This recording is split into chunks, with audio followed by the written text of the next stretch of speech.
"Excuse me, sir. I think you may have the wrong terminal. The main concourse is back behind the elevators." The words are not loud. They do not need to be. They are delivered with the particular precision of someone who has practiced polite rejection until it sounds indistinguishable from customer service. Smooth, professional, final. Diane Hartley stands at the entrance to Transarc Airlines first-class lounge at JFK Terminal 7. Shoulders square, dark hair swept back without a single strand out of place. Navy uniform pressed to the edge of perfection. Her hands rest lightly on the marble counter. Her smile is present. It has been present since her shift started 5 hours ago, and it will remain present until the moment she walks out the door tonight, because the smile is part of the uniform. But her eyes are doing something her smile is not doing. Her eyes are running a full inventory. Olive canvas jacket, the kind that has seen actual weather. Dark jeans with what looks like an old paint scuff near the left knee. Work boots broken in over years of actual work, not fashion. A single black duffel bag, unbranded, unimpressive, hanging from one broad shoulder. 2 seconds. That is all it takes. She has already decided. The man standing in front of her does not belong in this lounge. What Diane Hartley does not know. What none of them know, not her. Not the man in the bespoke suit already settling into the corner armchair. Not the gate agents, not the crew assembling in the forward galley of Transarc Flight 112. Is that in exactly 9 hours and 40 minutes, the man standing in front of her will walk off this plane as the owner of the airline they are all working for. He signed the acquisition paperwork 14 hours ago. He is going to fire her CEO on the jet bridge at Heathrow. He is going to end her career in front of a cabin full of witnesses. And right now she is asking him if he knows where the main concourse is. Before we go any further, tell me where you are watching from. Drop your city in the comments right now. And if you have ever been looked at the way this man is about to be looked at, if someone has ever decided who you are before you opened your mouth, hit that subscribe button, because this story is for you. Now, let us go back to where this begins. The man's name is Marcus Ellison. He is 56 years old.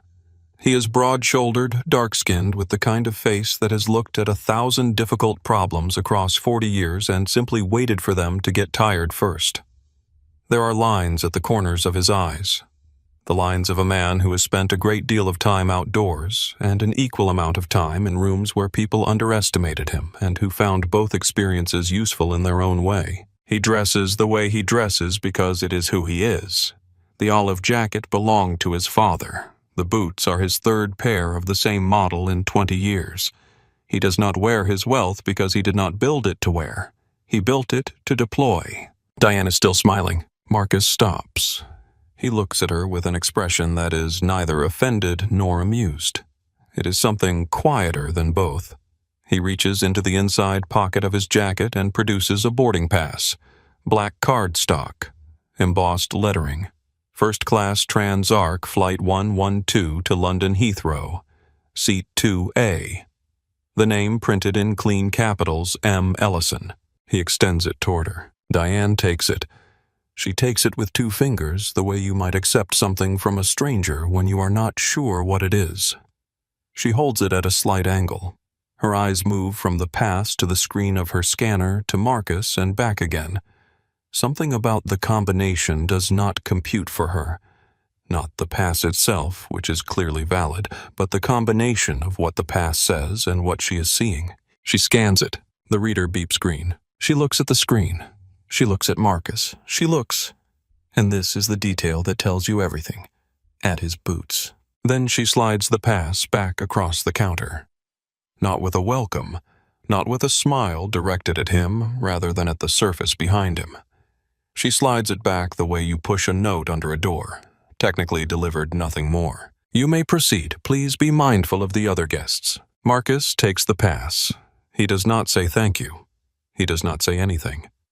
He simply walks past the marble counter and into the lounge, and Diane watches him go with an expression that does not change and releases when she believes he is far enough away. A single, slow, deliberate exhale. Marcus hears it. He does not turn around. He makes a note. Strike 1. The Transarc First Class Lounge at JFK Terminal 7 is the kind of space that has been designed to make certain people feel important and everyone else feel like a mistake. The lighting is warm and directional, aimed at the leather armchairs and the marble bar and the window that looks out over the tarmac at a flattering angle. There is a cello concerto playing at exactly the volume where you can hear it but cannot name the piece. The champagne bar runs the full length of the eastern wall, and behind it stands an attendant whose job is to anticipate. Marcus Ellison walks past the champagne bar without looking at it. He finds a window seat in the far corner of the lounge, away from the cluster of suits near the wall screens, and away from the bar, and away from everywhere he might be expected to be. He sets his duffel on the floor beside the chair. He pours himself a black coffee from the self-serve station. He sits down. He sits. He opens his phone. The file on the screen is not a news article or a travel itinerary. It is Transarc Airlines in-flight service performance review for the past 4 quarters, the full confidential version, not the one that goes to shareholders. The numbers are not good. Premium cabin passenger satisfaction is down 34% year over year. First-class retention, the percentage of high-value passengers who rebook within 90 days, has fallen off a cliff. Diamond member complaints are up. But the complaint that appears most often, the one that comes back again and again across dozens of individual reports from passengers who do not know each other and have never spoken, is not about food quality or seat comfort or Wi-Fi reliability. It is about how they were treated, Marcus reads. He sips his coffee. He watches the planes on the tarmac through the floor-to-ceiling window, the 777s and the A350s moving in their slow, purposeful way, each one a piece of engineering that should, in theory, represent the best of what human logistics can achieve. He finds planes genuinely beautiful. He always has. The improbable physics of it, the sheer collaborative ambition required to build something that heavy and get it into the air. It is part of why he wanted this company. Not the revenue, not the route network, not the fleet valuation. The belief that a company built around flight should aspire to something better than what Transarc had become. Ellison Aviation Group, his holding company, built over 22 years from a single acquisition, a failing auto parts manufacturer on Chicago's South Side, into a portfolio of 17 companies across 6 industries. The hostile takeover of Transarc Airlines, finalized 14 hours ago, after 8 months of due diligence negotiation and quiet maneuvering that the airline's board never saw coming until the day they saw everything. The SEC filing went in at midnight. Nia Okafor, his chief of staff, had been up until 3 a.m. confirming the paperwork chain. By the time Marcus arrived at JFK this afternoon, his team owned the airline. He chose to fly commercial. He chose to fly in casual clothes with no assistance, no advance notice to any member of the Transarc crew, and no luggage that would suggest he was anything other than an ordinary man who bought a first-class ticket. This is how Marcus Ellison has always operated. He does not trust reports written by people who know they are being evaluated. He trusts what he sees when no one knows he is looking. He has walked factory floors at 4 a.m. and call centers on a Tuesday afternoon and hotel kitchens during Saturday lunch service, and every single time what he found was different from what the quarterly summary told him. Today he is walking the most expensive cabin in the Transarc fleet at 37,000 feet. He grew up in Tuscaloosa, Alabama. His father was a machinist at a sheet metal plant. Methodical, precise, the kind of man who believed that how you did the small things was how you did everything. His mother worked laundry at a mid-range hotel downtown, folding the same linens for guests who never looked at her. And Marcus grew up understanding, without being told, that invisible work was still real work, and that the people doing it were the ones actually holding the building up. He worked factory lines through his undergraduate years. He got his MBA at night at a desk in a studio apartment with a broken radiator, and he graduated without debt because he had been working since he was 16. He built his first acquisition fund at 34 from $40,000 in savings and a conviction, tested repeatedly and never once disproven, that undervalued companies are run by people who forgot what they were supposed to be doing. He is 56 years old. He has been in this industry for over 2 decades, and he is sitting in a corner of an airport lounge drinking black coffee from a self-serve station while the attendant at the entrance debates internally whether he deserves to be here. His phone buzzes, a message from Nia. Team confirmed. Derek lands Heathrow 5 a.m. local. Garrett Hollis has been notified that a board representative will meet the flight. He does not know it is you. He's going to know it is over before the doors open. Everything is in position. Marcus types back, good. Standing by. More to report soon. He sets the phone down. He looks at the tarmac. A Transarc 777 is being pushed back from the adjacent gate, its livery catching the late afternoon light. The deep navy and silver of a company that spent a great deal of money on branding and considerably less on the people delivering it. He picks up the performance review again and keeps reading. From across the lounge, he hears the main entrance open. He hears the particular sound of a man who believes his arrival is an event. The volume, the momentum, the phone call conducted at full projection, as though privacy is a limitation that applies to other people. He does not look up yet. He makes a note about the lounge attendant's greeting. Warm, immediate, a completely different register than the one directed at him 3 minutes ago. He reads the complaint file. He waits. Preston Wolfe arrives like a weather event. He is 52 years old, built like a man who played rugby in his 20s and has spent his 30s and 40s in boardrooms eating catered lunches, and he carries himself with the specific confidence of someone who has never once been asked to wait. His suit is bespoke navy wool, the kind where the lapels have a roll and the shoulders fit without a single adjustment. His phone is pressed to his ear. His voice fills the lounge without effort or apology. I do not care what the London office says. They close by Friday, or I am pulling the entire line of credit. Tell Morrison to stop calling me with problems and start calling me with solutions. He ends the call without a goodbye. He surveys the lounge with the expression of a man deciding whether a restaurant is good enough for him and determines that it will have to do. Diane Hartley's transformation is immediate and total. One moment she is at the entrance desk, her expression the professional neutral she has been directing at everyone who is not Preston Wolfe. The next moment she is on the lounge floor, moving toward him with a warmth and energy that is almost physically different from the person who stood at the counter 2 minutes ago. Her posture changes, her eyes light, her smile becomes something genuine adjacent. Still performed, but performed with real enthusiasm. Mr. Wolfe, welcome back to the Transarc First Class Lounge. Your usual corner table is ready. Shall I start with the Glenfiddich? Make it a double Charlotte. Diane, whatever. London is already ruining my afternoon and I have not left the country yet. Of course, absolutely. I will have it right over. Preston surveys the room with the measured approval of a man who owns things by association. His eyes track across the leather chairs, the champagne wall, the other passengers maintaining appropriate distances from each other. And then his eyes land on Marcus. Specifically, they land on Marcus's boots, which are resting casually on the edge of the low coffee table in front of his corner chair. Preston's face does something. It is not subtle. He leans toward Diane. His voice is not quiet. It is pitched at the precise volume that lets him pretend he is being discreet while ensuring that Marcus 8 feet away hears every word. Did someone leave a service entrance open? I keep seeing maintenance staff in areas they are not supposed to be. Diane's response is a tight, sympathetic laugh, delivered at a volume that confirms she understands her audience and her secondary audience are different people requiring the same performance. My apologies, Mr. Wolfe. Unfortunately, we cannot always control how some people choose to spend their travel budget.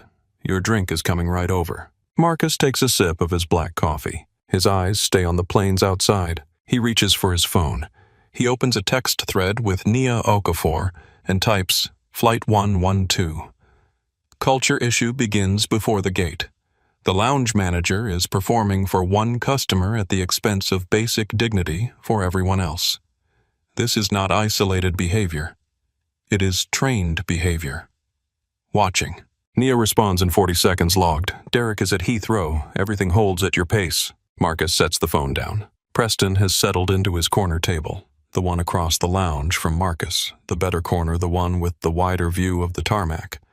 And Diane is hovering nearby with his double Glenfiddich and a small dish of mixed nuts in a porcelain bowl. She is leaning toward him at an angle that communicates total attentiveness. She asks about his London schedule. She remembers that he prefers the window-facing seat. She uses his name 3 times in 90 seconds. Preston swirls his scotch. He looks at Marcus again. You know I have been flying first class on Transarc for 6 years. Never once had someone in this section show up looking like they lost a bet on a construction site. Diane makes a sound that is not quite a laugh and not quite a sigh, but functions as agreement. Standards have gotten very flexible, she says, just loud enough. If you were sitting in that lounge right now, watching a man get talked about like he is invisible while he is sitting right there, what would you do? Would you say something? Would you look away? Drop your answer in the comments. Because I promise you what this man does next is something most people would never expect. Preston leans back in his chair, stretching one arm along the back of the adjacent seat. He has the relaxed, expansive posture of a man who believes the room is his. The airline should have a minimum presentation standard for premium cabins. You should have to demonstrate some familiarity with the environment before they let you buy a seat in it. He says this to Diane, but he is looking at Marcus. Marcus is looking at the performance review on his phone screen. He is specifically looking at the section that documents Transarc's plummeting first-class passenger retention rates over the past 8 quarters. He is reading the complaints, one after another, each one a different passenger, each one describing a version of the same experience. Being looked through, being served last, being made to feel like a problem.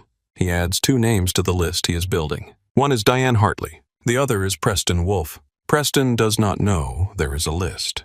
He takes another sip of his scotch and checks his watch and decides that the lounge with its current occupant is beneath him and that boarding cannot come soon enough. Marcus finishes his coffee, sets the cup down with the gentleness of a man who has nothing to prove in the way he places a cup and goes back to reading.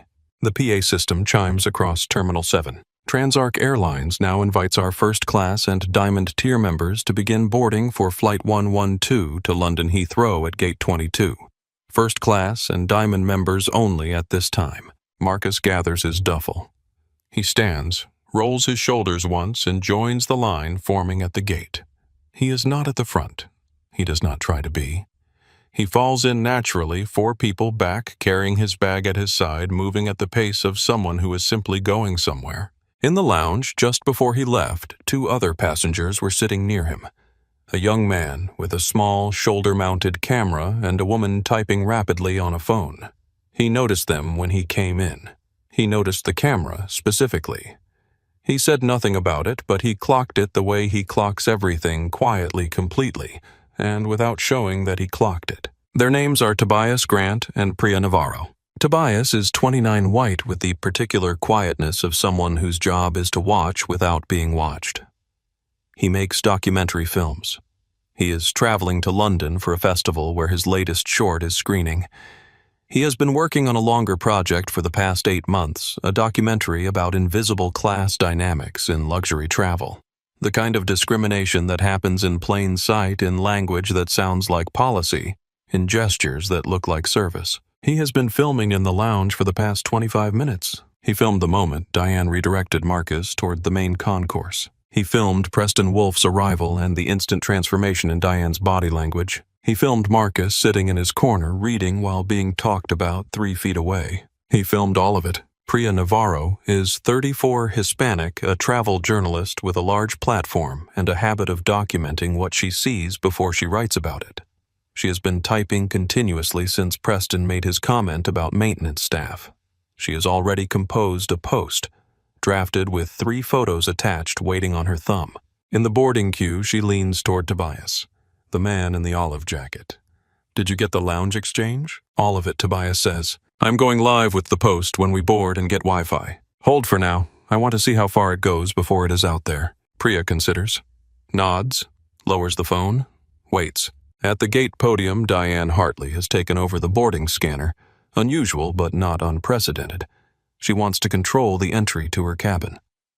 She greets Preston Wolfe at the front of the queue with the warmth of a host welcoming a family member home. She scans his pass, hands it back with a comment about the prime rib being held for him tonight, and waves him through to the jet bridge. The next 3 passengers board without incident. Then Marcus reaches the podium. Diane does not look up from the scanner screen. Her voice is automatic flat. Economy boarding begins in 20 minutes. Please step aside and allow the lane to clear. The woman in line behind Marcus goes still seat 2. Hey, Marcus says. His voice is quiet and even. Not aggressive, not wounded, simply factual. Diane's head comes up. She takes the pass. She scans it. Green beep. She does not say welcome aboard. She does not smile. She holds the pass out toward the jet bridge, pointed with 2 fingers, the way you point at something you want moved. Marcus takes the pass. Behind him, Tobias has the camera angled. Priya photographs Diane's expression at the moment Marcus walks past. She drafts the caption, Gate 22, Transarc Flight 112 JFK to Heathrow. First class passenger. Watch the attendant's face. She saves it. Not yet, but soon. Marcus walks down the jet bridge. The tunnel hums with the low industrial energy of an aircraft beginning to breathe. He runs one hand lightly along the wall as he walks, not looking at it, just feeling the vibration, the way you might touch the wall of something you have just taken ownership of to confirm it is real. He steps onto the aircraft. The first-class cabin stretches before him, 10 pods in a 1-2-1 configuration, the forward section of a 777 that Transarc markets as their signature transatlantic luxury experience. He takes it in the way a doctor takes in a patient. Clinically, completely without judgment, but without softness either. Gold trim that is beginning to peel at the seams. Carpeting that has been cleaned many times and replaced too few. Seat covers that are technically serviceable and aesthetically exhausted. The branding throughout the cabin is confident and dated simultaneously.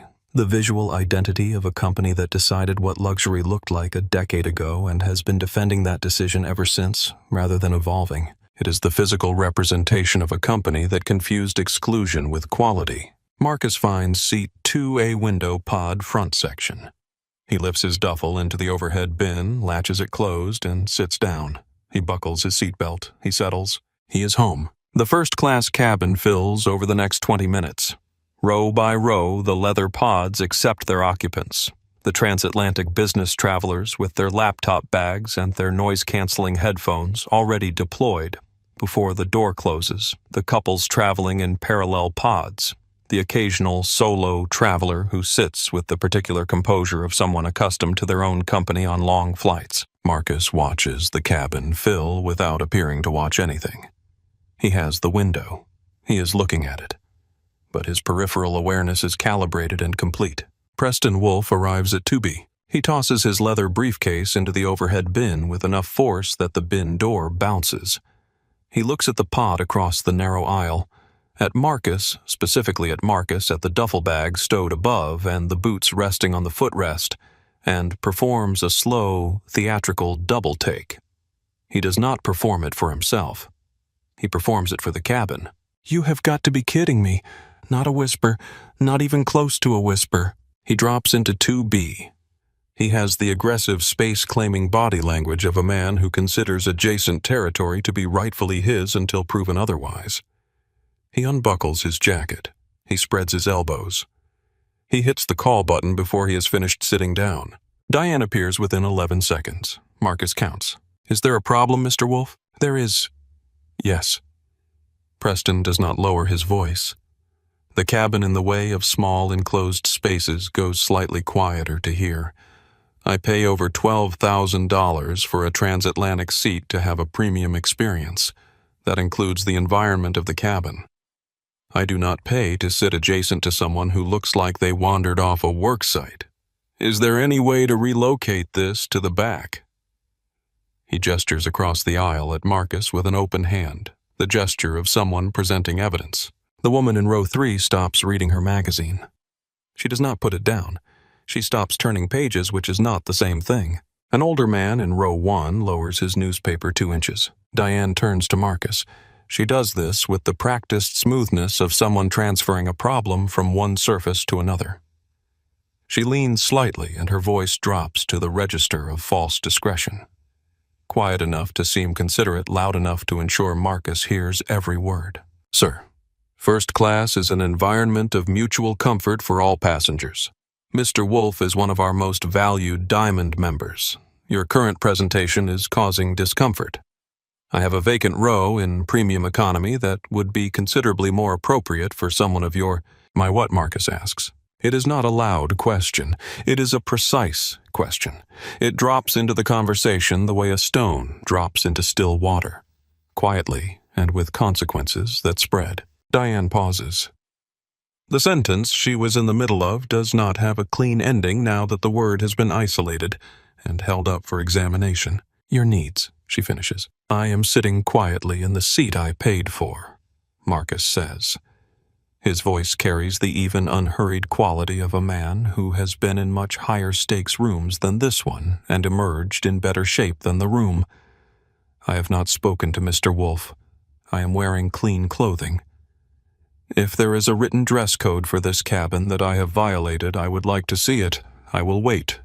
I will. The woman in row 3 turns a page, slowly, without looking up. Diane's face does the thing it does when her professional composure meets something it cannot quite metabolize. A brief flash of frustration. Then composure resettles like a tide coming back. There is an unspoken standard of decorum, sir. One that your presentation is clearly not aligned with. I have a vacant. I will be staying in 2A, Marcus says. He reaches into his duffel bag and places a pair of noise-canceling headphones on his tray table. He does not put them on. He simply places them there with the deliberateness of a man establishing that the conversation has ended on his terms and not anyone else's. Thank you. A beat. I will be speaking with the captain, Diane says. Her voice has an edge to it now. The edge of someone unused to being declined. You should, Marcus says. He opens a magazine. Diane retreats to the forward galley. Her heels are sharp against the cabin floor. She pulls the curtain behind her with slightly more force than necessary. From the row diagonally behind the forward section, Tobias Grant has his camera angled at an angle that captures both pods without pointing directly at either person. His thumb moves. He is recording. Beside him, Priya's phone is already active. Rosa Medina, Jr. flight attendant, stands at the mid-cabin service station. She is 26 years old, Hispanic, with a warm, open face and a name tag she has worn on this route 14 times in the past year. She has watched everything that just happened. Her jaw is tight. Her hands are flat on the service cart. She takes a breath. She steps toward the front of the cabin. Then she stops herself. She looks at the galley curtain. She looks at Marcus. She takes another breath and walks to 2A. Sir. Her voice is soft, genuine, slightly nervous in the way of someone doing the right thing in the wrong environment. I apologize for that. Can I offer you a pre-departure beverage? We have champagne sparkling water, still water, or fresh orange juice. Marcus looks up. The first real warmth crosses his face since he walked into the airport 2 hours ago. Sparkling water, please. Thank you, Rosa. She nods and goes. She moves quickly, purposefully, with the efficiency of someone who takes the work seriously. Marcus watches her go. He reaches for his phone and opens a message to Nia Okafor. Rosa Medina, Jr., FAJFK, Heathrow Base. Fast Track Management Review. Highest tier. Now. He sends it. He sets the phone on the tray table. He looks out the window. The jet bridge is retracting. The afternoon light falls across the tarmac in long, pale rectangles. The door seals. The engines begin to build. The aircraft pushes back from Gate 22 at 6:47 p.m. The cabin lights dim to a warm amber. The 777 taxis toward the runway with the slow, deliberate momentum of something large being patient. Marcus has his encrypted laptop open on the tray table. The screen shows Transarc's full financial dashboard. 4 quarters of collapsing premium retention. A catering budget hemorrhaging money on products the wrong passengers are receiving, a first-class revenue line that has been declining in a straight inexorable slope for 3 years. He is not looking at the numbers as a problem to be solved. He is looking at them as a portrait. A portrait of a company that has taught its people to perform luxury rather than provide it, and that has been paying the price in the only currency that ultimately matters, whether or not the people who experience it come back. From seat 2B, Preston Wolfe performs his own dominion over the space. He removes his shoes with the flourish of a man declaring his comfort to be everyone's business. He pulls a cashmere blanket from the overhead, the full first-class kit retrieved and deployed in one practiced movement, and arranges it across his lap.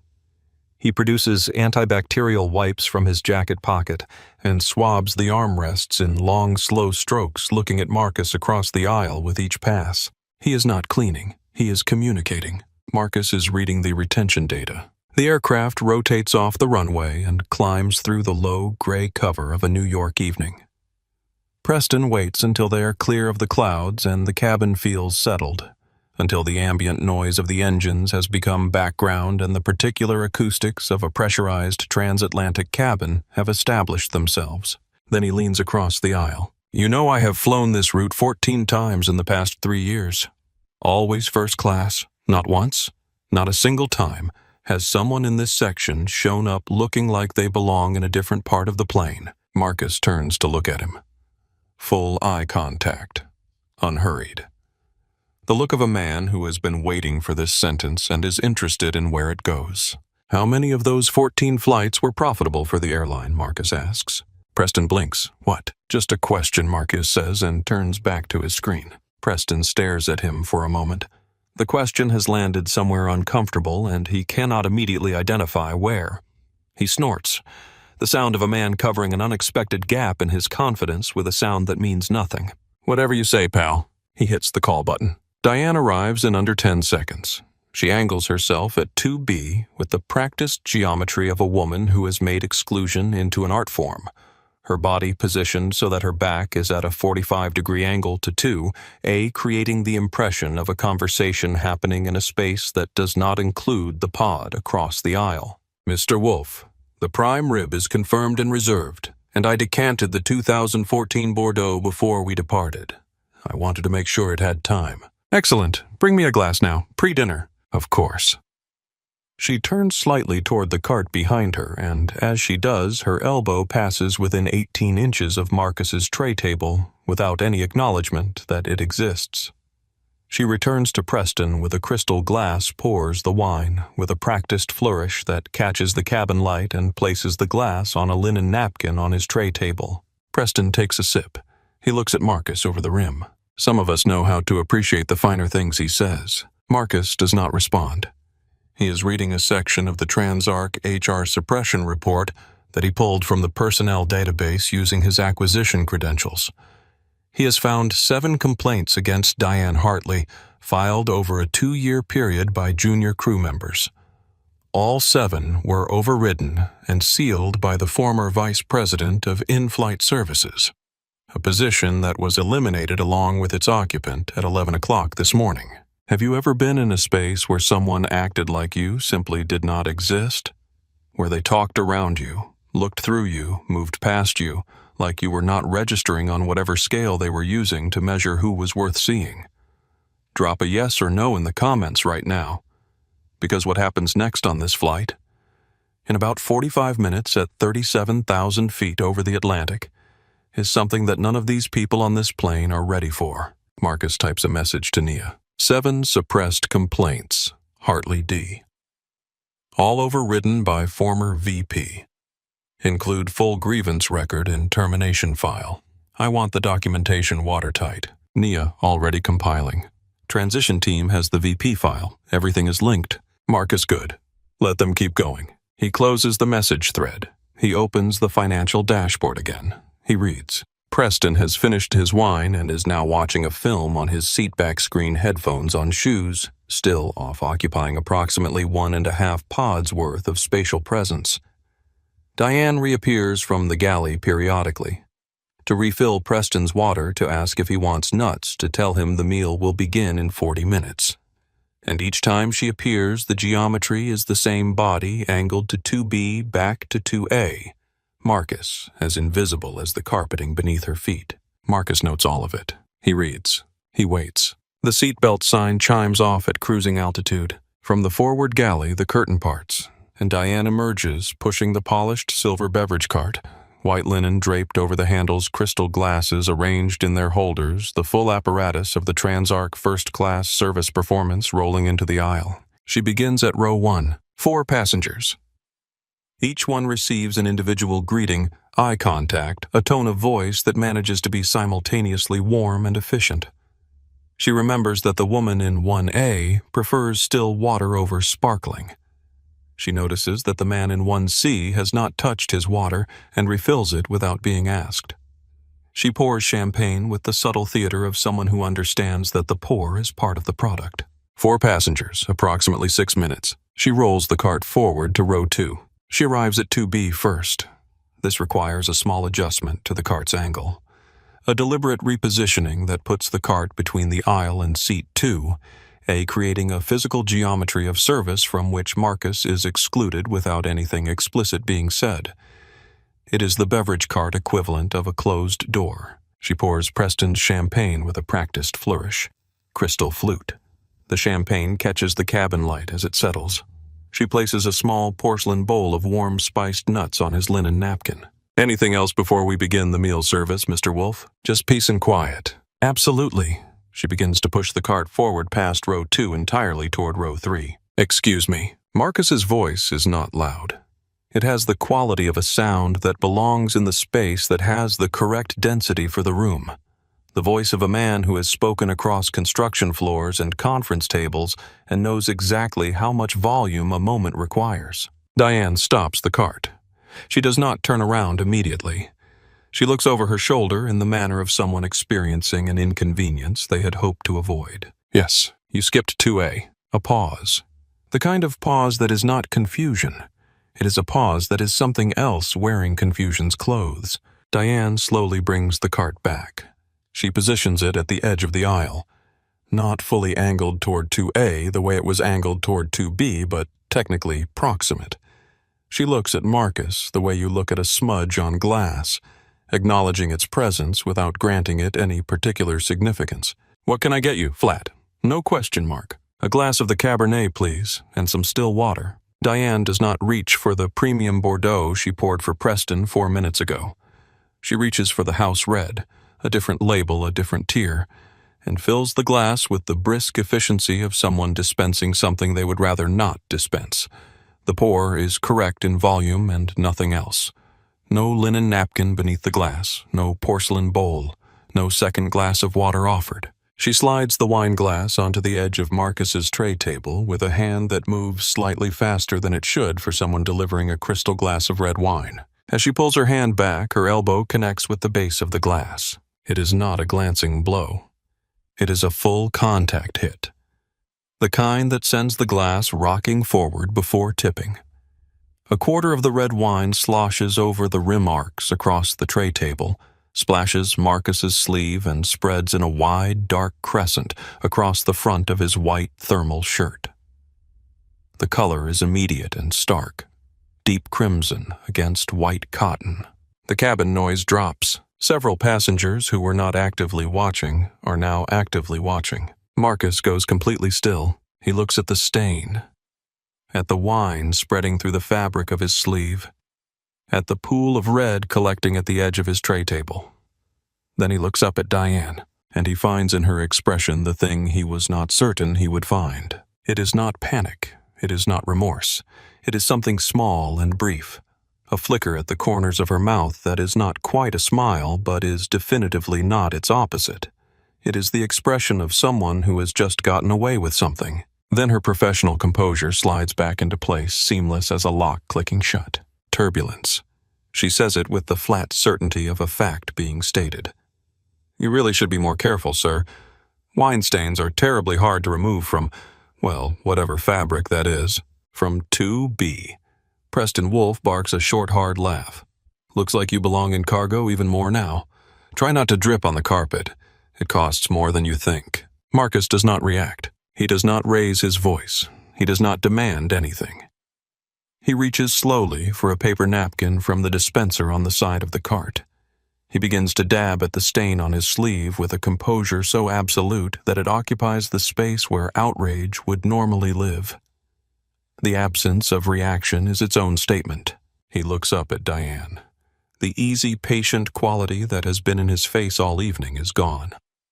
What is behind his eyes now is still and precise and cold in the way that deep water is cold, not aggressively, but fundamentally.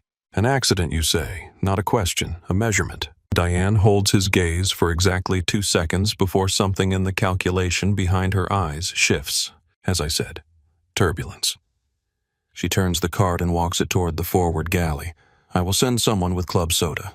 The cart disappears behind the galley curtain. The cabin takes a collective breath. From the row diagonally behind the forward section, Tobias Grant is looking at Priya Navarro. He is not speaking. He is looking at her with the expression of someone who has just watched something they spent 8 months trying to document happen in a single unguarded moment. Priya has her phone in both hands. She is not typing yet. She is watching. That was deliberate, she says quietly. I know, Tobias says. I am uploading the wine clip. Tobias considers for exactly 3 seconds. Upload it, full clip. Do not edit anything. Priya's thumbs move. The clip goes online with a caption that takes her 11 seconds to write Flight 112 JFK to Heathrow first class. Watch the flight attendant's elbow, then watch her face after. Something is very wrong on this aircraft. She submits the post. She watches the screen. The first upvote arrives in 4 seconds. Behind her, a passenger in row 4 has had her phone out since the boarding gate. She has been filming discreetly since the exchange at the beverage cart. She uploads a still photo. Diane's expression at the moment of the spill, the brief, satisfied flicker captured in profile, to her own social media story with 3 words, first class today. From the forward galley, the curtain parts, and Rosa Medina comes down the aisle quickly, not running, but moving with the efficient urgency of someone responding to something that should not have happened. She carries a stack of folded white linen towels, a small spray bottle of club soda, and an expression of genuine distress that stands in complete contrast to everything the forward galley has produced in the past 3 hours. She reaches 2A and crouches beside Marcus's pod. Her voice is low and fierce and entirely sincere. Sir, I am so sorry. Please let me... She is already pressing a towel gently against the tray table, absorbing the pooled wine. It is all right, Rosa. Marcus takes one of the towels from her, sets it over the stain on his sleeve. It is an old shirt. You do not need to apologize for someone else's choices. Rosa stops. She looks up at him. Her eyes are very bright. I saw what she did, sir. Her voice drops further, but it does not lose its firmness. She hit that glass on purpose. I was watching from the service station. Her elbow did not slip. She drove it into the base of the glass. She pauses. I am going to write it up. Post-flight report. I will submit it to the compliance officer directly. Even if it costs me my job, you should not have been treated this way. Marcus sets down the napkin he has been using on his sleeve. He looks at Rosa. He really looks at her, the same way he looked at his father's machines as a child, with the focused attention you give something that has revealed its quality. She is 26 years old. She is a junior flight attendant on a route that pays her slightly above entry level for a job that requires considerably more than entry level. She is willing to file a formal report against a senior crew member who has the institutional backing of a complicit management structure, willing to do it for a passenger she believes is completely without power to protect her in return. Rosa Marcus says quietly, What is the full name on your badge? Rosa Medina. Rosa, do you know much about corporate acquisitions? She blinks. The question is so far from the territory of the conversation that she takes a moment to process it. No, sir. I studied hospitality, hotel and airline service management. When a new ownership group takes over a company, Marcus says the first thing they look for is what is broken. The second thing, and this is the part that most people do not understand, the part that takes more work and matters more than anything on a spreadsheet, is what is still working, what held the line. Who kept doing the right thing when the whole culture around them stopped rewarding it? He pauses. Do not write the report. Do not say a word to Diane. Do not change anything about how you are working tonight. Just keep doing exactly what you are doing and let me handle everything from this point forward. Rosa stares at him. There is something in the quality of his voice. Not authority, exactly, because authority can be faked and often is, but something underneath authority, something like bedrock. that stops the objection she is forming before it fully forms. She nods slowly. Okay, if you are sure. I am, Marcus says. Go before you are missed. She collects the towels. She goes. Marcus opens his laptop. He connects to the onboard Wi-Fi. He opens his secure email client and begins composing. The subject line reads, Immediate Personnel Action. Transarc Flight 112. In-flight authorization. He writes with the precision of a man who has sent versions of this email many times before. The specificity of language that leaves no gap for reinterpretation. The documentation of witnessed events in the order they occurred, the naming of personnel and actions with the clarity of someone building a record that will survive legal review. He lists Diane Hartley. He lists what he observed. He lists Preston Wolfe and the series of public statements. He attaches the portions of the HR report he has already retrieved from the Transarc personnel database. He writes at the bottom, Execute upon arrival at Heathrow. Full public protocol. No private arrangements. I want every affected party present when consequences are delivered. Ellison. He reads it back once. He hits send. From 2 rows back, Tobias's phone buzzes. He looks at it. The post, 4 minutes old, has 700 upvotes. The comments are moving. That expression after the spill, that is not accidental. The man in the olive jacket has not reacted once. Not once. That kind of stillness in that situation. That is not someone without options. That is someone who knows exactly what they have. Who is he? I do not know, Tobias types back in the comments under a pseudonym. But I am on the plane, and I have a feeling we are all going to find out. Marcus closes his laptop. He sets it on his tray table. He looks out the window at the Atlantic spreading black and immense beneath the aircraft, faintly illuminated by a partial moon, and he thinks, not for the first time today and not for the last, about patience, about what it costs, about what it builds. The trap is set. 2 hours into the flight, the cabin has settled into the particular quiet of a long overnight transatlantic run, the kind of quiet that is not silence but the layering of small sounds into a collective hum. The engines at cruise, the subtle creak of the airframe, the occasional soft chime of a call button somewhere in the rear cabin. Rosa moves through the cabin on her routine checks with the attentiveness of someone who was taught that the work matters even when no one is grading it. She tops up water glasses without being asked. She adjusts a blanket for the older woman in row 4 who has fallen asleep with her reading light still on. She checks on the couple in row 3 with a quiet word and a genuine smile. In rows 5 and 6, the rear portion of the first-class cabin where Tobias and Priya are seated, she pauses beside Tobias's row on her way back toward the galley. How long has it been like this? Tobias asks quietly, the camera resting on his tray table. Rosa glances toward the galley curtain, a half-second check automatic like breathing, long enough that people stopped expecting different. The man in 2A. Do you know who he is? No, she considers. But I know he is not what they are treating him like, and that should be enough. Tobias nods. His camera is on. Rosa sees it. She does not ask him to stop filming. She straightens her jacket and moves on. Priya shows Rosa the online post on her phone screen, now past 2,000 upvotes. The comments are dense and moving fast. Rosa reads 2 lines. Her expression does not change much, but something in her posture settles. The posture of someone who finds confirmation in information rather than surprise. This is live, she asks. Since the wine spill, Priya says. Rosa hands the phone back. She is quiet for a moment. Then she nods once to herself, rather than to Priya, and goes back to work. She stops at 2A. Marcus looks up. I set aside a plate before the service started. Rosa says, her voice just above a murmur. Sea bass. Properly plated real silverware the way it was supposed to be served. She sets a covered porcelain dish on his tray table with the same care she would give any passenger.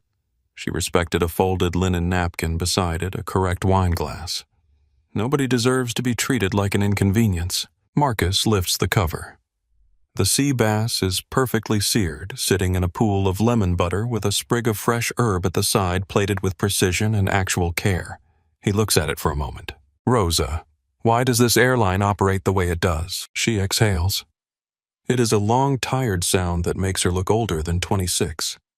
She looks down the aisle toward the galley curtain before answering. A few years ago, management restructured the service philosophy. They called it premium tier alignment. What it actually meant was rank the passengers by spend, serve the top tier like royalty, and manage everyone else. Diane, people like her, they get performance bonuses tied to diamond member satisfaction scores. That is the whole incentive structure. And the executives who designed the structure, they fly private. Her voice is flat. They review spreadsheets that track diamond member spend and loyalty. They never actually sit in this cabin. They have no idea what it produces. Marcus looks at her steadily. You would be surprised, he says, how often the person holding the spreadsheet decides they need to come down from the tower and check the foundation themselves. He taps his laptop closed on the tray table. Thank you for this meal, Rosa. It is the best thing I have had all day. Get back before you are missed. She gives him the smallest, genuine smile, the kind that is not for the camera, or the customer, or the uniform, just for the moment, and slips back down the aisle. Marcus eats. He eats with the focused appreciation of a man who recognizes what care tastes like. He finishes every bite. He sets the fork down neatly at the side of the plate. He pulls out his phone. He adds a second notation beside Rosa Medina's name in his internal notes. It reads, "Hold the line without knowing there is a line. Rarest quality, highest tier. 3 hours into the flight." Tobias Grant uploads the full unedited video of the beverage cart exchange to his documentary channel. 9 minutes and 40 seconds from the moment Diane first approached the cart to the moment she disappeared into the galley. The thumbnail is a frame capture Diane's profile at the precise moment her expression flickered after the wine spill Marcus's sleeve in the foreground dark red against white. The title, Something is Happening on This Plane. Flight 112 JFK to LHR. Simultaneously, he begins a live stream. I am a documentary filmmaker, he says quietly to the camera, keeping his voice below the ambient noise of the engines. I have been working on a project about class and visibility in luxury travel for 8 months. I booked this flight because I was told by multiple former crew members that Transarc First Class was a specific environment worth documenting. I had no idea this would happen tonight. He turns the camera toward the forward cabin, keeping it at a distance that captures mood and posture rather than identifiable close-ups. What you are seeing is a first-class passenger being treated as an inconvenience by the lead flight attendant and by a fellow passenger in the adjacent pod. He has not raised his voice. He has not complained. He has asked twice, politely with full documentation, to receive the service he paid for. He has been ignored, redirected, and had wine spilled on him. He pauses. I do not know who he is. I just know what I have watched for the past 3 hours. The live stream viewership counter in the corner of his screen reads 340, then 580, then 900. Priya beside him is running her online thread in parallel. The post is now at 4,000 upvotes. The wine spill clip has been cross-posted to 3 other forums. In the comments, a pattern of amateur analysis is building. The man in 2A. Look at how he is sitting. He is not moved. He has not flinched. He has not called the captain. Every normal person in that situation is reacting. He is not reacting. Someone said this on another thread, but what if he knows something? Or is something? Priya screenshots the comment. She uploads it to the thread with the caption, People are noticing. Viewership 200, then 3,400. In the forward cabin, Preston Wolfe is on his second glass of Bordeaux, and has apparently decided that the audience created by Tobias's camera justifies an escalation of his performance. Honestly, he says, at the volume he uses for everything.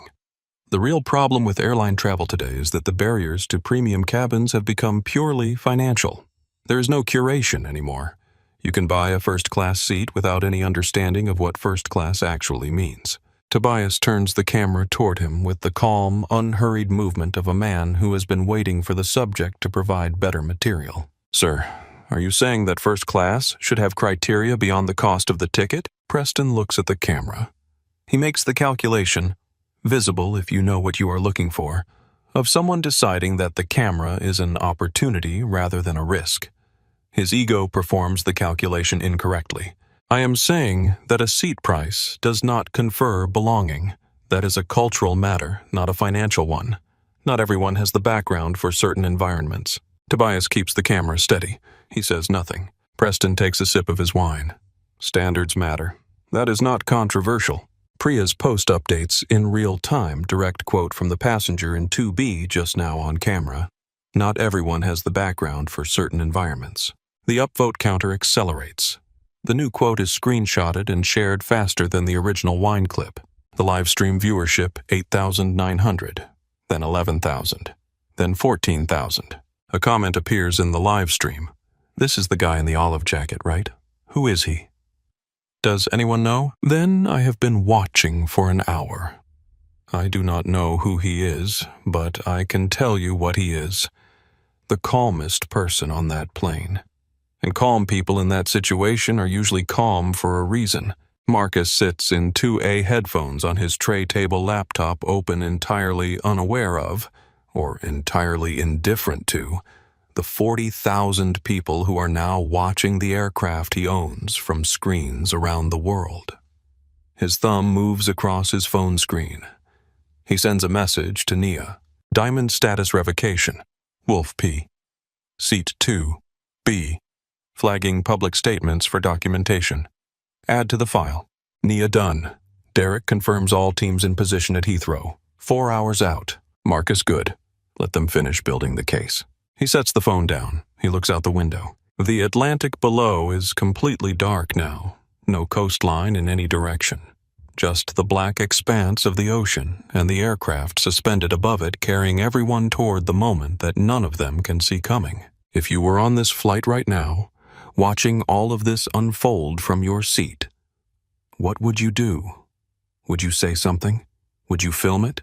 Would you sit quietly like the man in 2A and wait? I want to know. Tell me in the comments below, because 4 hours from now, every single person on this aircraft is going to learn something they will spend years thinking about. The cabin lights dim to near dark. Most passengers recline. The engines settle into the deep, even hum of transatlantic cruise, the sound that, after a certain number of flights, becomes almost meditative. Preston Wolfe is asleep, head angled toward the window, one arm draped over his briefcase as if protecting it even in unconsciousness. The forward galley curtain is closed.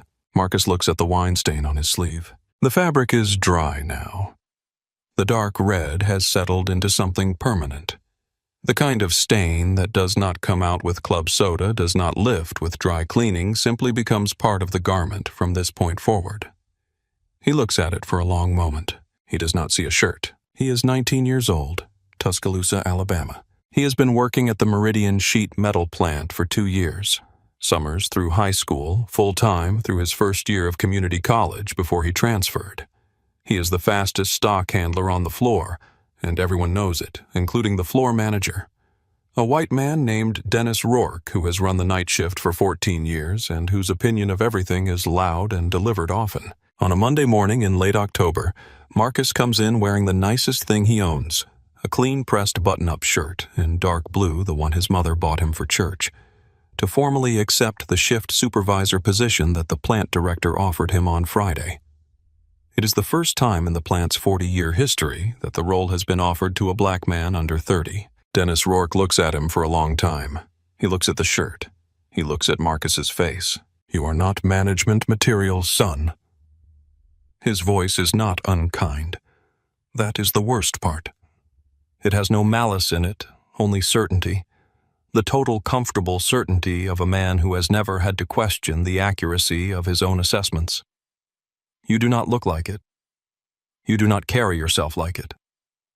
I would think hard before you embarrass yourself in front of the senior staff. Marcus holds his gaze. He does not say anything for 3 seconds, not because he has nothing to say, because he is deciding. Then, thank you, Dennis. I will keep that in mind. He takes the job. 6 months later, Dennis Rourke is filing shift reports to Marcus Ellison. Dennis adjusts. He is in his way a professional, and professionalism adapts, but he never fully loses the slight stiffness that comes from having been thoroughly and publicly wrong about something he was completely certain of, and Marcus never mentions it, He never references it. He simply does the job, and does it better than Dennis or anyone else had done it, and lets the work be the answer. He learned something that year that has never left him: the people who tell you that you do not belong somewhere. They are not describing you. They are describing their own failure of imagination. And the appropriate response is not rage. It is not performance. It is simply to go in anyway and do the thing they said you could not, and let the passage of time make the argument for you. He is 31 years old, Chicago, Illinois. He has just closed his first acquisition, a failing auto parts manufacturer on the South Side with a workforce of 300 people, a plant that was 6 months from closing, and a management structure that had been treating its employees as a liability to be minimized rather than an asset to be developed. He turned it around in 14 months. He is worth approximately $12 million on paper. He does not look like it. He walks into a private banking office in downtown Chicago on a Tuesday morning in jeans and a dark fleece because he came directly from a factory walkthrough at 5 in the morning and did not have time to change. He is there to open a business account with an initial deposit that will make the young banker behind the desk look at his commission structure in a different light. The banker, 28, white in a suit that fits the way suits fit when you have always worn suits, looks up from his desk when Marcus enters. There is a pause. The kind of pause that does not happen for every customer. "Are you here for the facilities maintenance appointment?" the banker asks. Marcus sits down without being invited to. He opens his portfolio on the desk. "I am here for the corporate business account, Marcus Ellison. I believe we spoke on Thursday." The banker recovers, extends a hand, smiles. The recalibration is fast and professional, the smooth repositioning of a man who is good at his job. But for the rest of the meeting, there is a tension in the banker's posture that was not there at the start. The specific discomfort of someone compensating for an assumption they made and are hoping the other person did not notice. Marcus noticed. He got the account. He did not get an apology. He had not expected one. He had learned by 31 that the apology was not the point. The account was the point. The next company was the point. The building of something that made the original assumption functionally irrelevant. That was the point. He is 43 years old, London Heathrow. He is in London to close the acquisition that will become the foundation of Ellison Aviation Group. He has been in meetings for 4 consecutive days. He is exhausted in the specific way of someone who has been performing precision under pressure for 96 hours without pause. He is flying home to New York in 14 hours, and he is going to sleep for most of them. He arrives at the first-class lounge in a jacket not unlike the one he is wearing tonight. An attendant at the entrance stops him. Polite, measured, professionally correct in every technical detail. "I am sorry, sir. This lounge requires a first-class boarding pass or a qualifying status card. Do you have documentation?" Marcus shows his boarding pass. The attendant hesitates. He turns to a colleague. The colleague scans the pass. The colleague confirms it. The colleague hands it back without a word. The first attendant looks at Marcus. "You can go in." He pauses. "Please be aware the lounge has a dress standard for all guests." Marcus goes in. He sits by the window. He watches aircraft move on the tarmac for 2 hours. The slow, purposeful ballet of ground operations, the pushbacks and the taxiings and the takeoffs. The indifferent precision of a system that moves people from one place to another without caring particularly who they are or what they carry. He does not eat. He does not drink. He sits with the particular stillness of a man processing something he has processed many times before and will process again, and has learned to metabolize without letting it become something destructive. But before he boards, he makes a promise to himself. Not loud, not dramatic, just a quiet, private commitment made to no one but himself in the particular tone of a decision rather than a wish. "The next time I walk into an airport lounge, I will own the airline. Back in seat 2. A at 37,000 feet over the middle of the Atlantic Ocean, Marcus Ellison lifts his eyes from the wine stain on his sleeve. The cabin is dark and quiet. Preston sleeps. Rosa moves somewhere in the rear. The aircraft holds its altitude with the deep mechanical certainty of a well-maintained machine doing what it was built to do. Marcus picks up his phone. He opens the email he sent to the board 90 minutes ago. He reads it once. He hits confirm. He sets the phone on the tray table. He looks out the window. There are people in this world who are told, by gatekeepers and managers and strangers in pressed uniforms and men in bespoke suits, that they do not belong in the rooms they have spent their entire lives building. Marcus Ellison was told this at 19. He was told it at 31. He was told it at 43, and tonight at 56 he is being told it again in a cabin he just bought. The difference between Marcus and every person who said it to him was this. They stopped at the door. He bought the building. The meal service begins 4 hours into the flight. Diane wheels the premium cart out of the forward galley with the composure of someone who has moved past the wine incident with brisk efficiency.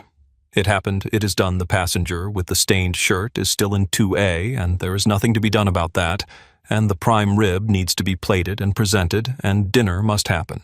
She begins at row 1. The performance is exceptional. Each passenger receives the full ceremony. The greeting by name, the recitation of the evening's menu with genuine inflection, the prime rib presented with a small card indicating cooking temperature preference, the Bordeaux poured with the practiced flourish that makes a ritual of every pour. She takes approximately 5 minutes per passenger. She is, in these moments, demonstrably good at the surface of her job. She arrives at row 2. She angles herself toward 2B with the decisiveness of a woman who has made a geometric calculation. Mr. Wolfe. Her voice carries the warmth of a dinner party host arriving at their favorite guest's table. Chef prepared the prime rib exactly as you requested, medium rare with truffle whipped potatoes and the grilled asparagus. And I held the 2014 Bordeaux back for this course so it has the full time. Preston has been awake for the past 20 minutes, restored from his nap to full operational insufferability. He waves an approving hand. Finally. Make sure it is not overdone this time. Last month on the Paris route they served it gray. I supervised the plating personally, Mr. Wolfe. Charlotte assures him, her smile painfully bright. Only the best for our diamond members. She arranges his tray with painstaking care, pouring his wine and offering a selection of warm, crusty rolls. The whole production takes nearly 6 minutes. Then Diane turns to 2A. She reaches across without coming to the pod, the extension of an arm into Marcus's space rather than the movement of the cart toward it. She is holding a foil-covered plastic tray. She drops it onto Marcus's fold-out table with an audible hollow sound. We are out of the prime rib. Marcus looks up from his laptop, and the sea bass, gone. We have the vegetarian pasta. It was heated in the rear galley. She says this with the flatness of a fact delivered in lieu of an apology. Standard presentation. Marcus lifts the foil corner. Penne pasta in a watery tomato sauce. Economy class packaging. The foil peeling back at the edges, the sauce pooled and slightly congealed at the corners of the tray. No silverware roll. No linen. A plastic spork in a paper packet placed beside the tray with the specific carelessness of someone who is not thinking about the object they are placing or the person receiving it.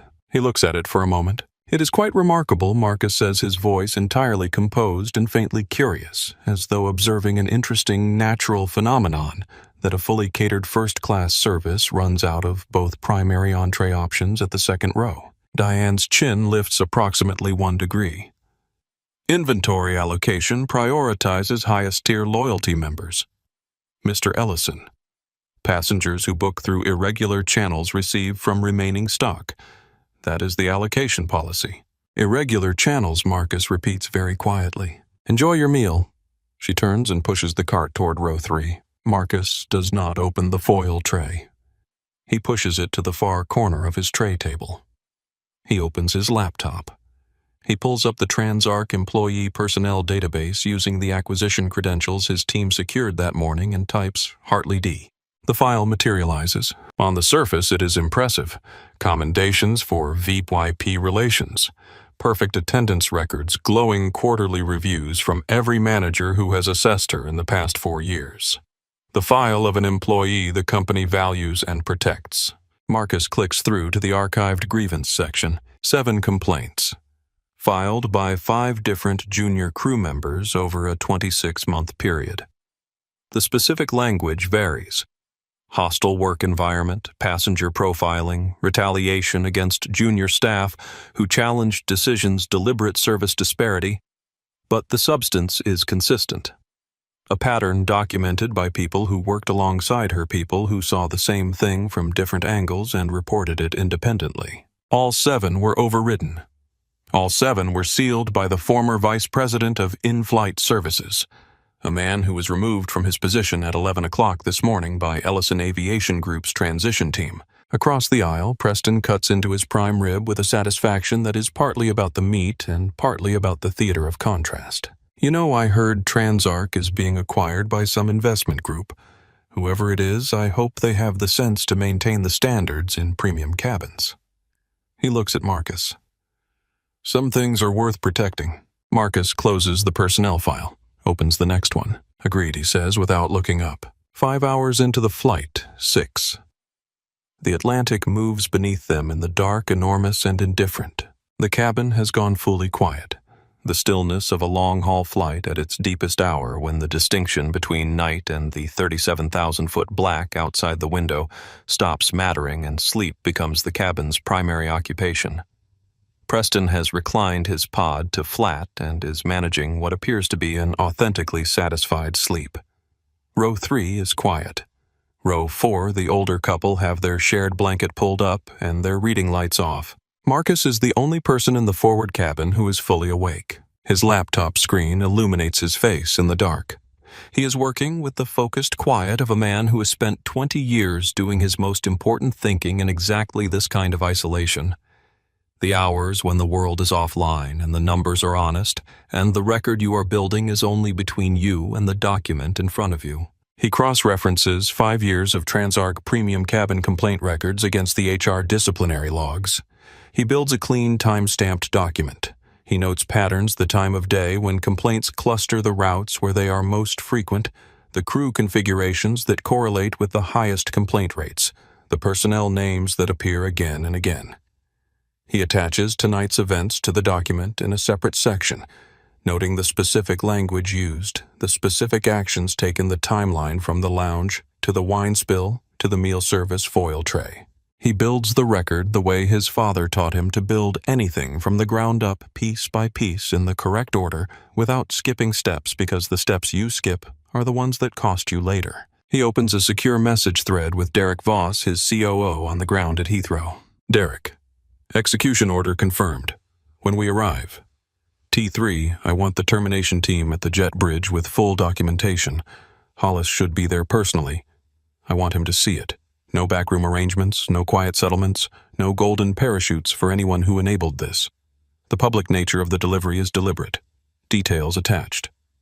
M. Derek responds within 2 minutes. Understood. Everything is in position. Hollis is at the airport. He arrived 2 hours ago. He knows something is coming. The board notification went through at midnight, but he does not know it is you personally. He looks terrible. Marcus good. He closes the laptop. He sits back in the pod. He rests his head against the cushion and looks at the dark oval of the window. Outside, nothing but the deep, featureless black of altitude and ocean, and the very faint suggestion of gray at the lower horizon where the night is beginning to make its first concession to morning. He thinks about Rosa Medina, about the sea bass plate, about the look on her face when she said nobody deserves to be treated like an inconvenience. As if it were the most obvious sentence in the English language and the only remaining mystery was why everyone was not living by it. He makes one more note in his phone. Beside Rosa Medina's name below the notation about holding the line, he writes 3 words, New Standards. Her. He sets the phone down. He closes his eyes. He does not sleep. But he rests with the self-contained composure of a man who has done everything that can be done, and is now simply waiting for the aircraft to arrive at the consequence he has spent the last 9 hours building toward.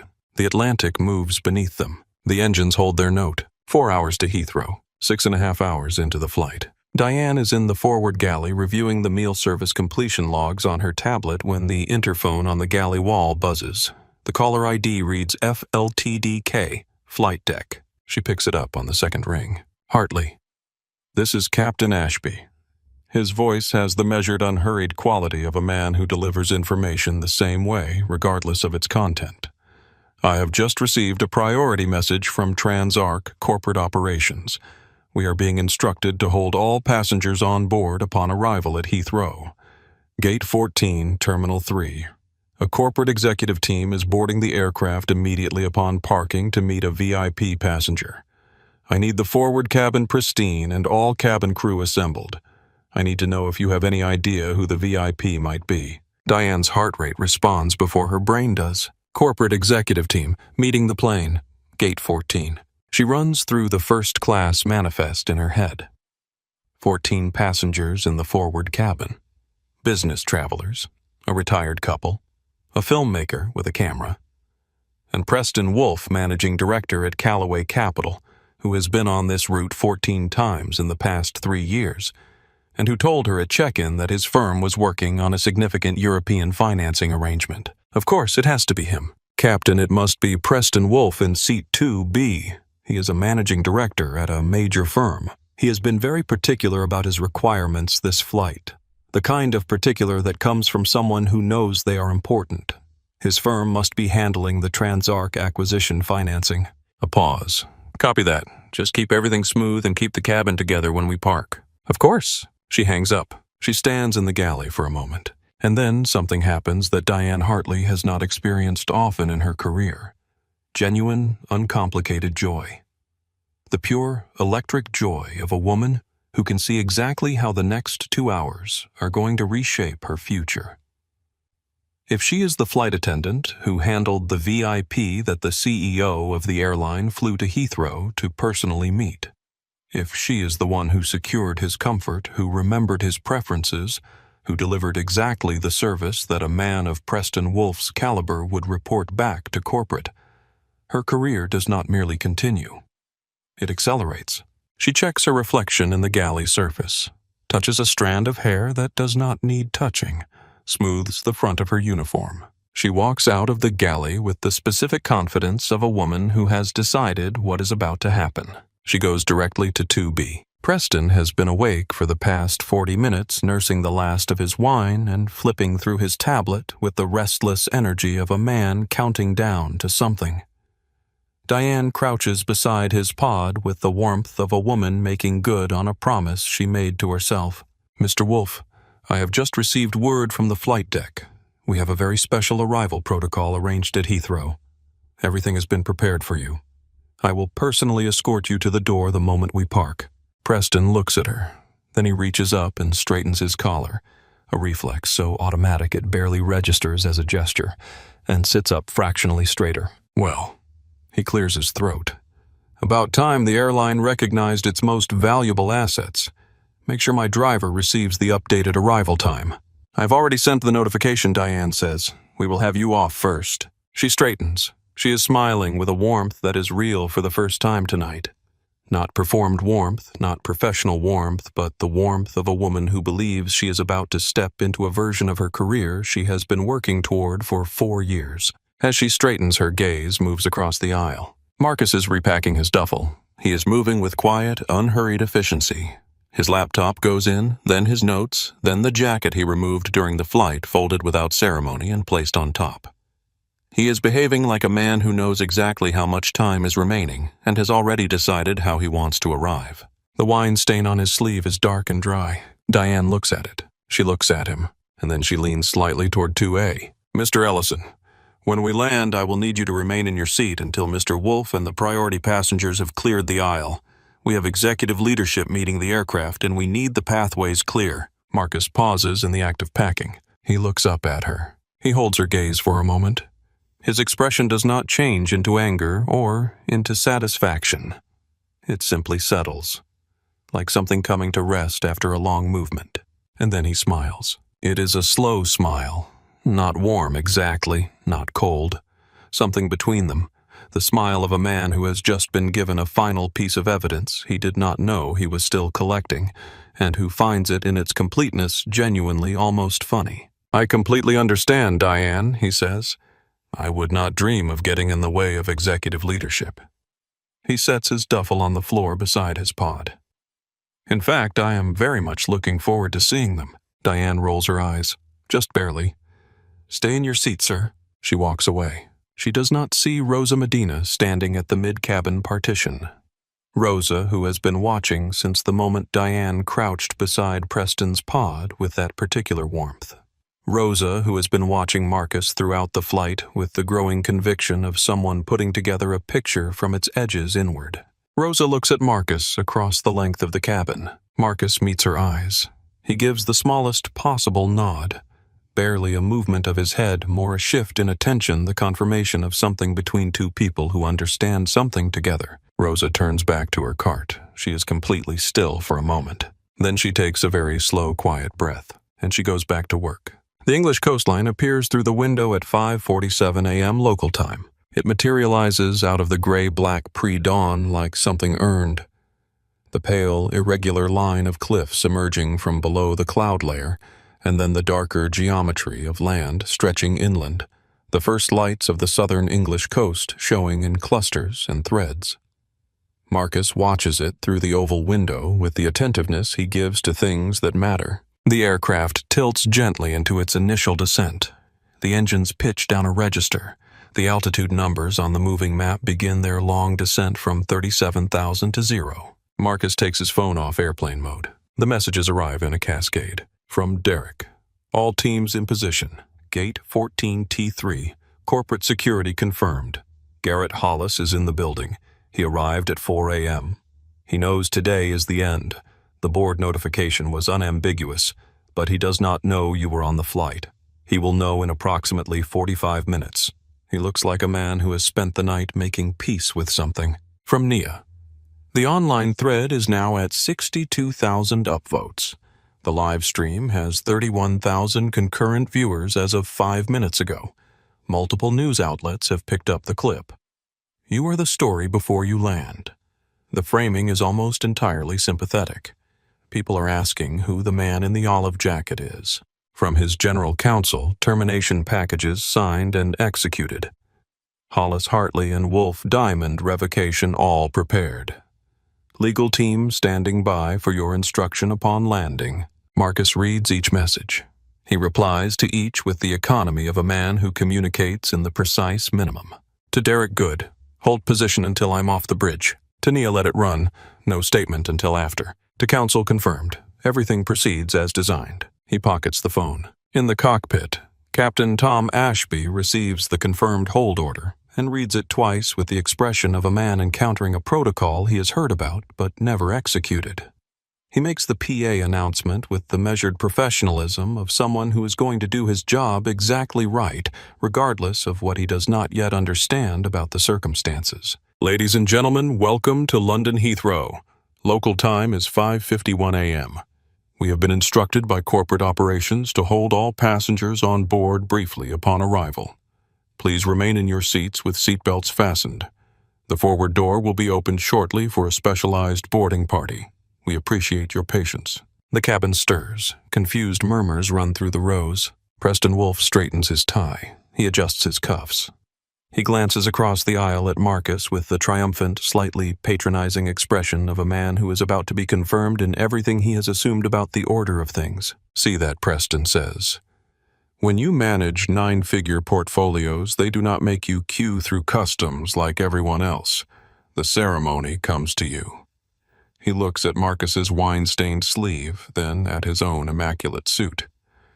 You might want to stay seated for a while. Give them space to work. Marcus looks at him. I suppose we are about to find out exactly who the ceremony is for Preston. Preston laughs. The comfortable, slightly theatrical laugh of a man who finds the response charming in its wrongness. Right. Just sit back and watch how it works. I plan to, Marcus says. He folds his hands over the duffel on his lap. Outside the window, Heathrow's concrete spreads in every direction. The gray, immense infrastructure of one of the busiest airports in the world, lit by the pale English morning and the amber lights of the ground equipment moving in their purposeful patterns. The aircraft turns slowly onto its final taxi toward Gate 14. It slows. It stops. The engines begin their wind down, the long, slow descent from roar to silence. The jet bridge extends toward the forward door with a mechanical heaviness that Marcus can feel through the cabin wall. Diane stands at the forward door, spine straight face, composed, one hand resting on the door handle. She has retouched her lipstick. She has smoothed her uniform twice. She is the picture of professional readiness, poised to escort the most important passenger on this aircraft to the most important greeting of her career. She does not know she is 20 seconds from the end of everything she believes about tonight. The door seals disengage with a mechanical exhale, the sound of pressurization equalizing of the aircraft opening itself to the world outside. Diane grasps the heavy handle with both hands and pulls. The forward door swings inward and open, and the cool, damp air of a London morning moves into the cabin. Gray and clean, carrying the smell of concrete and jet fuel and something distant that might be the Thames. Standing on the jet bridge are 4 people. The first is a man Marcus's team hired 6 months ago as head of transition operations. Mid-40s, lean, gray-eyed, with the particular stillness of someone who is very good at his job and has no interest in announcing it. His name is Derek Voss, and he is Marcus Ellison's COO.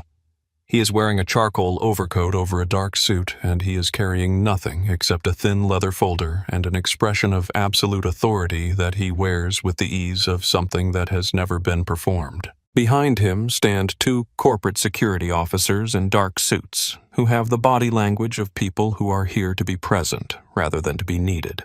And behind them, slightly to the left, 1 step behind Derek in the precise spatial arrangement of a man who has been placed there rather than chosen to stand there, is Garrett Hollis. He is 58 years old.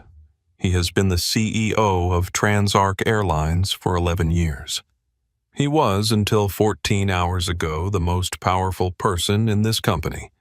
He is wearing a charcoal suit that fits impeccably, and he is holding a leather portfolio with both hands in the way that a person holds something when their hands need an occupation. His face is the particular color of a man who did not sleep last night and whose body has already begun metabolizing the news before his mind has fully accepted it. He knows it is over. He has known since the board notification arrived at midnight. He does not know the specific details of what is about to happen, but the general shape of it has been clear to him for hours. Diane steps forward. Her smile activates with the full luminosity of a woman who has spent the last 40 minutes constructing this moment. Mr. Hollis, welcome aboard Flight 112. I am Diane, your lead flight attendant.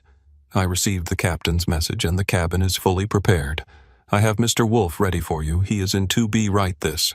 Garrett Hollis blinks at her. Who? Diane's smile holds, but the architecture behind it shifts slightly. Preston Wolf, the managing director, the VIP passenger. He has been in 2B the entire flight I have personally insured. Derek Voss steps past her. He does not interrupt her. He simply moves forward, and his movement, the absolute purposefulness of it, the complete absence of interest in the conversation she is trying to have, communicates more than any interruption could. His eyes move across the first-class cabin with the efficiency of a man who knows exactly what he is looking for and exactly where it is. He passes the first row. He passes the second passenger who has turned in their seat to look at the door. He passes the wall of quiet confusion that has settled over the cabin's occupants in the 30 seconds since the door opened. Preston Wolf has risen to his feet. He has buttoned his suit jacket. He has his hand extended and his chest expanded. The posture of a man who has just received confirmation of everything he believed about himself. Gentlemen, I must say this level of personal.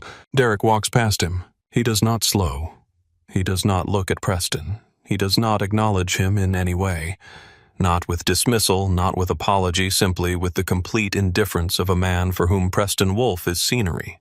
Preston's extended hand drops. His mouth stays open.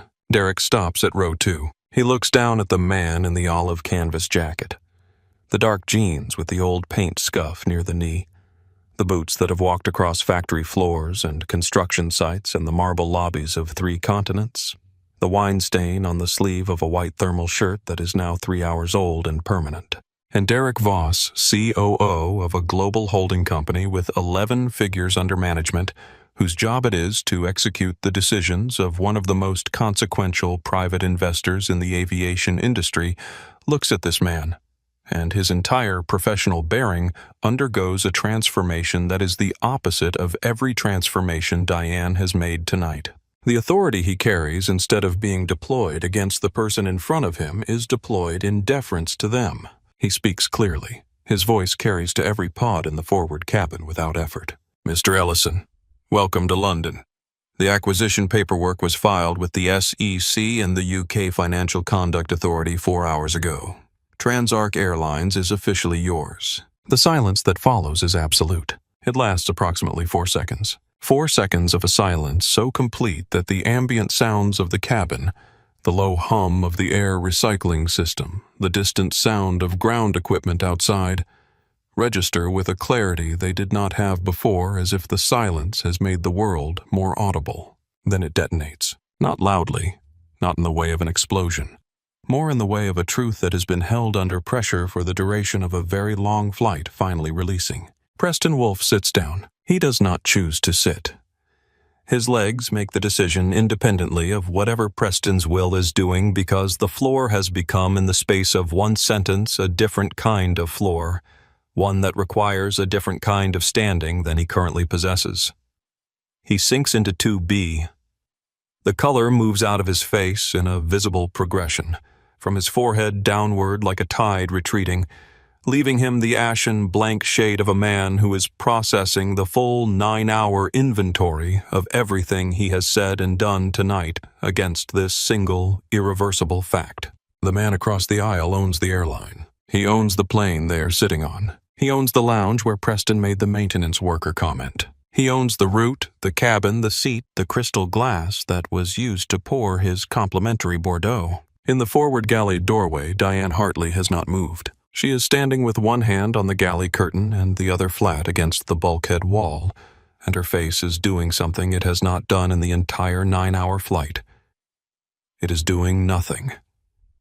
The professional composure, the calibrated warmth and calculated dismissal, all of it is simply gone. What is underneath is something unguarded and very small. Her eyes move to the wine stain on Marcus's sleeve. She put that stain there. She drove her elbow into the base of that glass on purpose, and she looked at the man it landed on and said turbulence with a flicker of a smile, and now the CEO of the airline, who has been standing in the jet bridge for the past 3 minutes, is looking at her, and she cannot find a single version of the next 5 minutes that ends well. Rosa Medina at the mid-cabin partition closes her eyes. She opens them.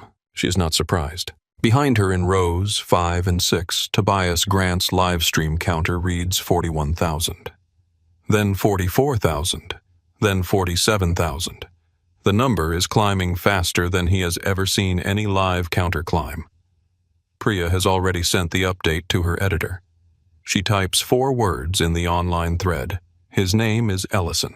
The thread explodes. Marcus unbuckles his seatbelt. He stands. He slings the duffel bag over one shoulder. He looks at Derek. He looks at the cabin.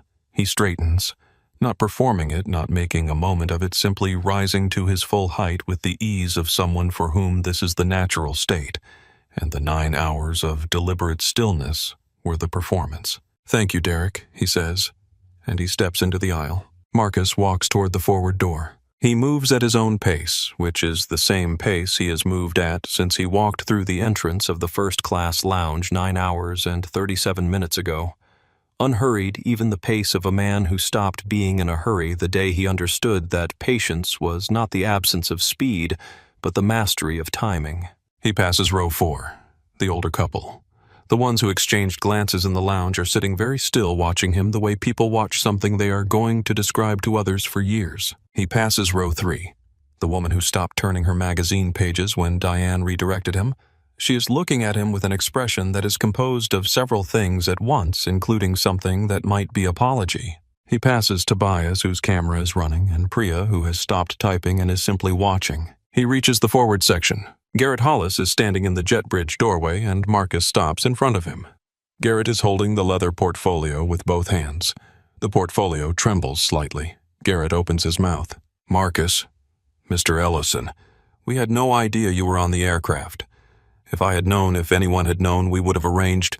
That, Marcus says, is exactly the problem, Garrett. His voice is not raised. It is not theatrical. It is the voice of a man making a statement of fact with the same quiet authority he would use to read a number from a financial report. You would have arranged something for me, because you would have known the net worth and the title and the portfolio. But the man in row 4 who paid $8,000 for this seat and was ignored for water for 40 minutes, there is no arrangement for him. The woman in 3A who was made to feel like she was taking up space that belonged to someone more important, no arrangement for her either. The only special protocol in this cabin tonight was for Preston Wolfe, and the only reason for that was a title and a company card. Garrett swallows. Sir, these are isolated. They are not isolated. Marcus gestures toward Tobias's camera still running in row 5. They are documented by multiple witnesses across 9 consecutive hours in a pattern that is consistent with 4 years of crew complaints that your management team buried to protect its worst performers. He looks at Garrett with the clean, unemotional assessment of a man who has made a decision and is now delivering it. Effective immediately. Garrett, you are relieved as Chief Executive Officer of Transarc Airlines. Derek will manage the transition protocol. Your severance arrangement has been voided under the gross mismanagement clause of the acquisition contract. The legal communication was sent to your attorney at midnight. Garrett's mouth opens. He closes it. He nods. Once, slowly. The nod of a man who has been preparing for this moment for 12 hours and finds it now that it has arrived marginally more bearable than the preparation. He turns and walks back up the jet bridge. One of the corporate security officers accompanies him. His footsteps diminish. Then silence. Marcus turns toward the forward galley. Diane Hartley is backed against the forward bulkhead. Her hands are pressed flat against the wall on either side of her hips. She is not crying. She is very close to it. The tears are present but have not broken through the composure she is holding together with what appears to be the last significant reserves of her professional self-control. Marcus walks toward her. He stops 2 feet away. His voice, when it comes, is so quiet that the passengers at the front of the cabin have to lean forward slightly to hear it. You told me I was out of place, Diane. She cannot speak. Her throat moves. You were right. His eyes hold hers steadily, not with anger, not with satisfaction, but with the particular quality of someone delivering a truth that has been earned through patience, rather than built through rage. I do not belong in a passenger seat absorbing this from the people I employ. I belong in a boardroom, rebuilding what those people have broken. He raises his arm and looks at the wine stain on his sleeve. He looks at it for a moment with the expression of someone reading a document. You thought this was a way to humiliate someone you believed had nothing. You thought your job was to decide who deserved the service they paid for based on what they looked like and what they appeared to own. Let me be completely clear. His voice is steady as the floor. This company's purpose is not to segregate. It is not to perform exclusion for the benefit of the loudest customer in the room. It is to serve the person in 2A and the person in row 14 with the same basic dignity. That is not a luxury. That is the floor. And it has not been the floor on this aircraft for a very long time. Oh, Diane's voice when it comes is barely a voice. Mr. Ellison, please. I did not know who you were. That is exactly the point. The sentence is not loud. It does not need to be. Every person in the forward cabin hears it. You should not need to know someone's net worth to treat them like a human being. If you only extend respect to people who can punish you for withholding it, you have no place in this work. He looks at Derek. Terminate her employment. Flag her file for gross misconduct. She will not board any Transarc aircraft as crew. Derek nods. One of the security officers steps forward. Marcus turns. He faces Preston Wolfe, who is still in seat 2B, and has apparently decided that stillness is his best remaining strategy. Preston is looking at a fixed point somewhere on the floor of his pod with the careful focus of a man who believes that if he does not make eye contact, the next sentence might be directed at someone else. Preston. Preston looks up. Marcus's tone shifts, from steel to something that carries a faint spare quality that is almost amused in the way that a man who has been patient for a long time can sometimes afford to be almost amused by the final confirmation of everything he anticipated. I would suggest finding a different carrier for your return to New York. Transarc is revoking your Diamond membership as of this morning, and I happen to play golf with 3 of the senior partners at your firm. I will be sure to let them know how their managing directors conduct themselves when they believe the room contains no one important. Preston's mouth opens. He closes it. He opens it again. Nothing comes out. His face moves through humiliation, through a brief and futile calculation, and lands on a surrender so complete that it is almost its own kind of dignity. The dignity of a man who has run out of options and knows it. The cabin is entirely silent. It is the silence that follows a very long, very complicated sentence when the last word has finally been said and there is nothing left to add, and everyone in the room is simply absorbing what they have just heard. Tobias's live stream counter, 68,000. Priya looks at her phone screen. She looks at Marcus. She sets the phone face down on her tray table. Some moments are not for documentation. Marcus stands in the aisle of his aircraft. He looks out at the cabin, at every face that witnessed 9 hours of what this airline had become, and he lets the quiet hold for a moment, not performing it, not prolonging it for effect, simply letting it exist because it has been earned by everyone in the room. Then he turns toward the middle of the cabin. He finds Rosa. She is standing near the mid-cabin partition with her service tray held in both hands, and she is doing the thing that people do when they are determined not to cry in public. She is holding herself very still, breathing very carefully, looking at a fixed point just to the left of Marcus's shoulder, rather than directly at him, because looking directly at him might tip the balance. The tray is trembling slightly. Marcus's face changes. The executive recedes. The acquisition strategist, the corporate architect, the man who builds records and executes terminations with the precise economy of a practiced professional. All of it steps back, and what is in his face now is simpler and more direct than any of that. It is the face of a man who recognizes real integrity when he has seen it for 9 hours in the dark and who intends to honor it. Rosa. She looks at him. Her eyes are very bright. Yes, sir. Her voice is steady. She is working for it, but it holds. You were the only person on this aircraft tonight who did what every person on this aircraft should have done. You offered me a beverage when I was left standing. You brought me a meal when I was handed an insult on a foil tray. You stood up for a passenger you believed had nothing and no one, and you did it knowing exactly what it might cost you. He looks at Derek. Draft the paperwork today.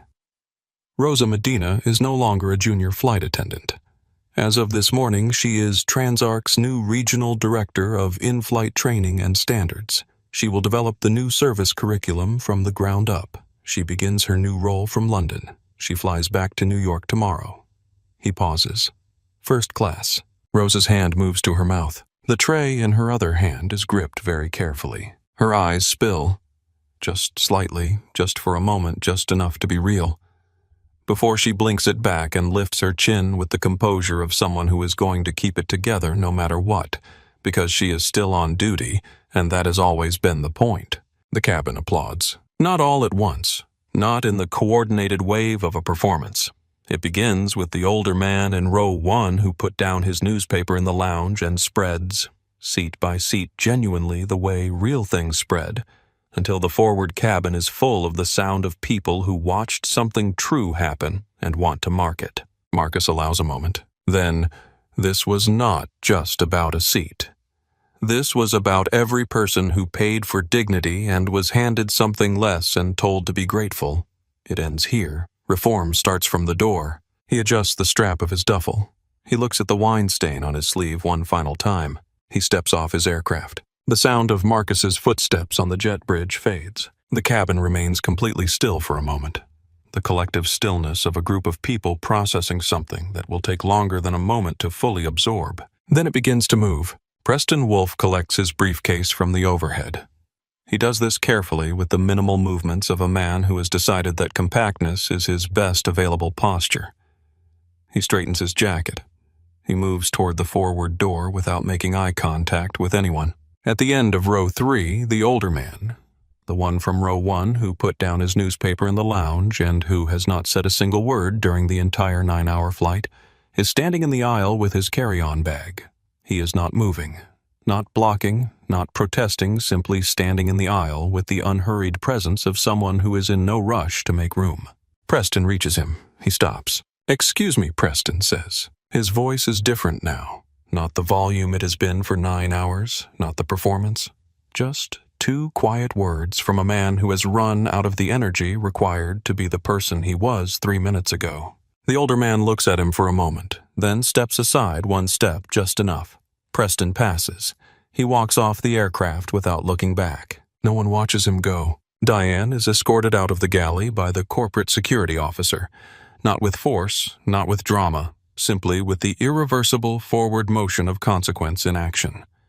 She does not speak as she moves down the aisle. She does not look at the passengers as she passes them. At the galley door, she pauses for 1 second. She does not turn around. She keeps moving. The click of her heels on the jet bridge diminishes. Then it is gone. The cabin exhales. It is not a theatrical exhale. It is the real thing. The sound a room makes when a pressure has been present so long it became ambient and then suddenly lifts. The woman in 3A, who was denied water for 40 minutes in the middle of the night, stands up slowly. She takes her bag from the overhead. She looks at Rosa. "I want you to know," she says, "that I have flown this route 6 times this year. Every time it has felt like this. Like the cabin staff decided on the way down the jet bridge which passengers were worth their actual attention." She pauses. "I will be back. Now." Rosa nods. "Thank you for saying that." 2 passengers from rows 4 and 5 approach Rosa together. One of them says simply, "Congratulations." The other just squeezes her arm and moves on, and Rosa stands in the center of the first-class cabin with her hand still resting on the service cart, and she breathes. She looks around the cabin. At the leather pods and the tired gold trim and the crystal glasses that will need to be collected, and the space that has been for 9 hours a theater of exclusion and will have to become, starting immediately, something else. It is her job now to figure out what that something else looks and feels like.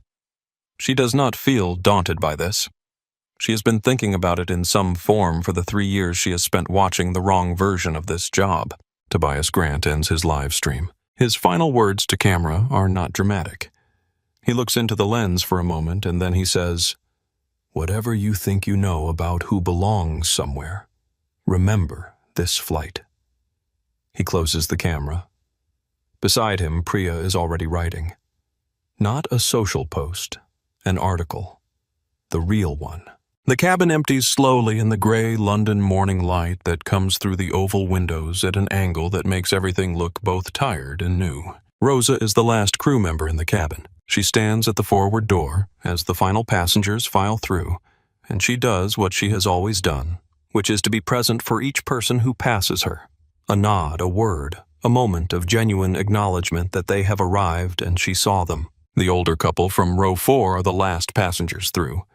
The woman pauses at the door. "I heard what he said about you," she says to Rosa. "About what you did." "I just brought him a plate," Rosa says. The woman shakes her head. "No. You brought him the truth about what this job is supposed to be." She puts her hand briefly on Rosa's arm. "Do not lose that." What? Rosa stands in the empty first-class cabin for a moment after they go. She looks down the length of it. Every pod, every surface, the space that is now technically hers to rebuild. The morning light has reached the forward windows and is doing something with the tired gold trim that almost makes it look intentional. She picks up the service tray. She begins the collection round. Cups, glasses, napkins, the remains of 9 hours and 43 minutes. She works with the same attentiveness she brought to the beginning of the service when the cabin was full and she was the most junior person in it. She works all the way to the end. Then she sets the tray down, looks at the empty cabin one more time, and steps off the aircraft. 3 months after Flight 112. Transarc Airlines is a company in the process of becoming something it never quite managed to be. Every suppressed complaint from the previous 4 years has been reopened. 14 members of senior management have been replaced. The premium tier marketing campaign has been pulled and rebuilt from the floor up. The gold trim in the first-class cabin has been replaced, not with something more expensive, but with something more honest. In his first address to the Transarc Board, Marcus Ellison said one sentence about the overhaul that has been quoted more than anything else from the morning at Heathrow. "We were selling a costume. We are going to sell a standard." The new standard the one Rosa Medina has been building for 11 weeks from a desk in the Transarc Training Center is called the Floor Standard. The first cohort of 200 flight attendants completes it in a single month. The second cohort begins the week after. Passenger satisfaction in the premium cabin is up in the first quarter, not because anything expensive changed, because the people in it started acting like everyone they served had paid what they paid. The people from Flight 112 move forward in the ways that people do after they have been part of something they did not expect. Tobias Grant's documentary premieres at a festival in London to a standing ovation and a distribution deal. He dedicates it to the unnamed passengers who stood still and watched and did not look away. Priya Navarro's article wins a journalism award she accepts on behalf of, as she puts it in her speech, every person who has ever been handed a foil tray in a first-class seat. Preston Wolf's firm quietly reassigns him to a non-client-facing role after Marcus's phone call to the senior partners. He does not take Transarc again. Diane Hartley's name is flagged in every major carrier's hiring network within 48 hours of landing. She does not contest it. There was, after all, nothing to contest. Marcus Ellison gives one statement through Noya to the press. "Every person who boards an aircraft paid for the right to arrive safely and be treated like a human being. That is not a luxury. That is the floor. We intend to keep it there." 2 months after Flight 112, he is seen at a Transarc gate at JFK olive jacket, dark jeans, the same boots. He is in the regular boarding line. When the gate agent asks if he would like to board first, he shakes his head. "I am good right here," he says. And the line moves forward, and Marcus Ellison moves with it at his own pace, the same as always. The lesson of Flight 112 is not complicated. It does not require a business degree or an understanding of corporate acquisitions or any knowledge of how airlines work. It requires only this: the understanding that dignity is not a resource allocated by net worth or wardrobe or the number of times you have flown a particular route. It is the floor. It belongs to every person who walks through the door. And the moment any institution, any company, any lounge, any cabin crew begins deciding who deserves to stand on it, that institution has already broken the only promise that actually matters. Marcus Ellison walked onto his own aircraft in an olive jacket and scuffed boots, and said nothing that was not asked of him. He waited. He documented. He let the people around him reveal exactly who they were when they believed no one important was watching. And then, with the patience of a man who has been building things for 30 years, he made sure the consequence was as clear as the record. If this story moved you, if it reminded you that dignity belongs to everyone, not just the people who look the part, please share it with someone who needs to hear it. And if you are new here, subscribe to the channel so you never miss a story like this one. Every like, every share, every comment telling me where you are watching from.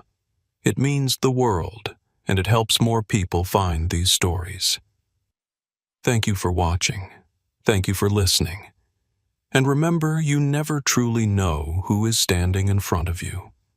Treat everyone like they matter, because they do.